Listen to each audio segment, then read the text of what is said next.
It has also prompted speculation over what the monarchy will look like when her son, Prince Charles II, ascends to the throne.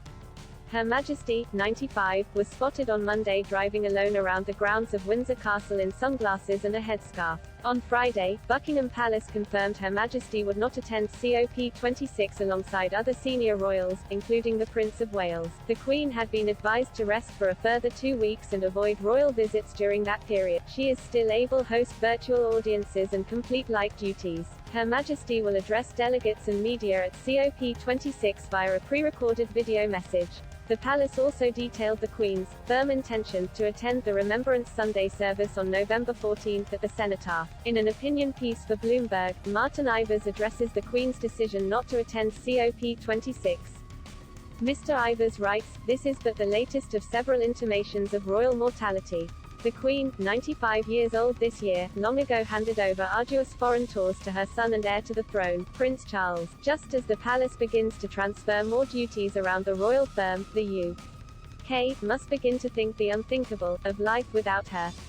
In a statement, Buckingham Palace said, "The doctors have advised that Her Majesty can continue to undertake light, desk-based duties during this time, including some virtual audiences, but not to undertake any official visits. Her Majesty regrets that this means she will be unable to attend the Festival of Remembrance on Saturday, November 13. This follows the cancellation of Her Majesty's trip to Northern Ireland in October, after the Queen reluctantly accepted medical advice to rest for the next few days.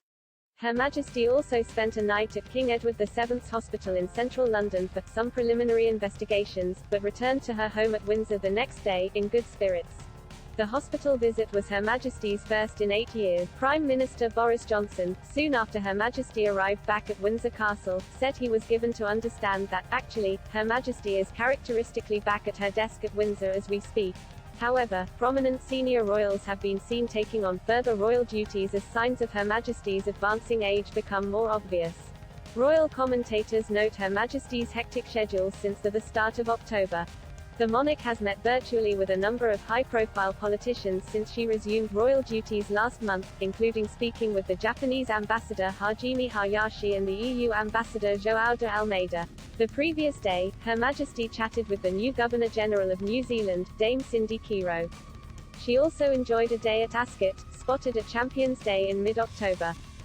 Prior to the scheduled trip to Northern Ireland, the Queen also hosted the Global Investment Summit, throwing open the doors of Windsor Castle to the likes of Bill Gates, US climate envoy John Kerry and Boris Johnson. She was accompanied by the Prince of Wales and her grandson, the Duke of Cambridge, as royal experts note the increased the presence of senior royals at the Queen's official engagement. In a recent visit to Cardiff last month, the Queen was flanked by the Prince of Wales and Camilla, Duchess of Cornwall, as she opened the Welsh Parliament.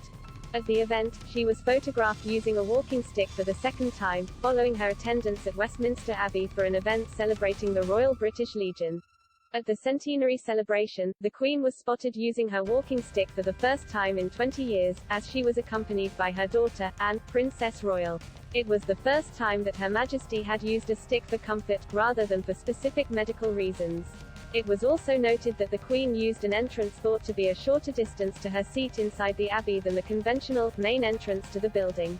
These signs of the age of the longest reigning monarch have continued to fuel worries over the Queen's health, with Her Majesty celebrating her Platinum Jubilee in 2022.